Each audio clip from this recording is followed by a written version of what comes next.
High guys, welcome to Purvaj daily blog. सकाळीच भूक लागली म्हणून जेवण पण करून घेतलं आणि आमच्या घरी कोण नसेल नाही, माझी मम्मी अशीच करते बघ, असं येड्यासारखी करते. मम्मी ए मम्मी.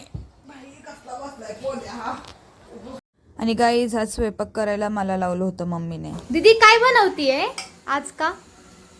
मम्मीला बरं नाही ना. चांगलं केलंय का? पण मीठ चांगलं नीट टाकलंय ना?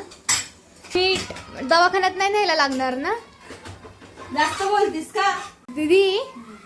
आता काय करणार आहे पुढं? गवार कशी करतात माहितीये? जास्त बोलू नको, कळलं ना? आता गवारीसाठी काय काय घेतले? टोमॅटो, कांदा आणि कोथिंबीर. तुझी मम्मी, तुझी आजी सगळेच जण माझं नाव ठेवतात, पण माझे पप्पा म्हणतील जाऊ दे, माझ्या पोरीने बनवलं. कारण पोरीला दुसरं काही येतच नाही बनवता. नुसता पास्ता आणि मॅगी येते, दुसरं काय येतं? बाहेर जाण्याचं माझ्याकडून शिक, मी काय काय बनवते माहिती का?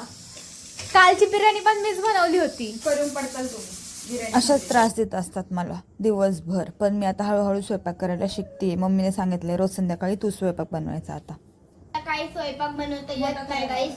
ही म्हणजे तुम्हाला मी सांगतेय, ती मम्मी म्हणली म्हणून त्या स्वयंपाक बनवतीये आणि तिला स्वयंपाक अजिबात बनवता येत नाही गाईस. मी तुम्हाला सांगतेय ती नवऱ्याच्या घरी कसं काय करणार. रात्री जेवण केलं आणि मी आजीला विचारत होते कसा झाला होता स्वयंपाक. आजी सांगत होती मला स्वयंपाक चांगला झालता का? जोरात बोल ना. चांगलं आहे.